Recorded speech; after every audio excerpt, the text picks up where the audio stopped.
امریکہ نے ایران تنازع کے سفارتی حل کا اندیات دے دیا۔ امریکی وزیر خارجہ مارکو روبیو کہتے ہیں کہ ایران مختلف ذرائع سے مذاکرات کی خواہش کا اشارہ دے رہا ہے۔ وزیر خارجہ مارکو روبیو نے کہا کہ ایران رویہ بدلے تو سفارتکاری ممکن ہے۔ وزیر خارجہ مارکو روبیو نے کہا کہ امریکہ ایران کے ساتھ سفارتی حل کے لیے تیار ہے۔ امریکی وزیر خارجہ مارکو روبیو نے کہا کہ پاکستان بھی فریقین پر زور دے رہا ہے کہ تنازع کا واحد حل مذاکرات سے ممکن ہے۔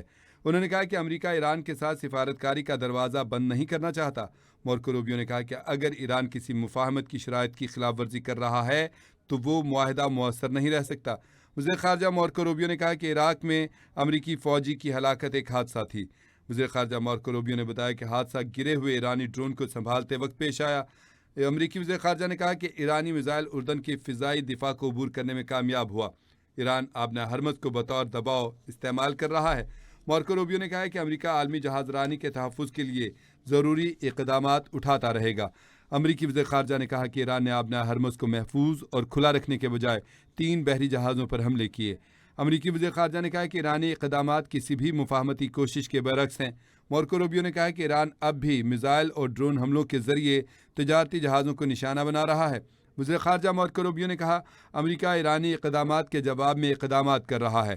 امریکی وزیر خارجہ مارکو روبیو کا کہنا ہے کہ ایران کے اندر معاشی بحران کے باعث پالیسی پر اختلافات بڑھ رہے ہیں۔ امریکی وزیر خارجہ مارکو روبیو نے کہا کہ ایران میں ایک حلقہ مذاکرات کا حامی ہے، دوسرا سخت موقف پر قائم ہے۔ انہوں نے کہا کہ اگر ایران میں مذاکرات کے حامی فیصلہ سازی میں کامیاب ہوتے ہیں تو یہ مثبت پیش رفت ہوگی۔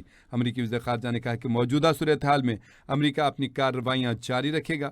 انہوں نے کہا کہ امریکہ عالمی بحری راستوں اور تجارتی جہازوں کے تحفظ کے لیے اپنی کارروائیاں جاری رکھے گا۔ انہوں نے کہا کہ اس ذمہ داری کا بوجھ صرف امریکہ پر نہیں ہونا چاہیے۔ امریکی وزیر خارجہ مارکو روبیو نے کہا کہ دیگر ممالک کو بھی اس مشترکہ ذمہ داری میں حصہ ڈالنا چاہیے، عالمی بحری تجارت کے تحفظ کی ذمہ داری مشترکہ طور پر تاکہ ادا کی جا سکے۔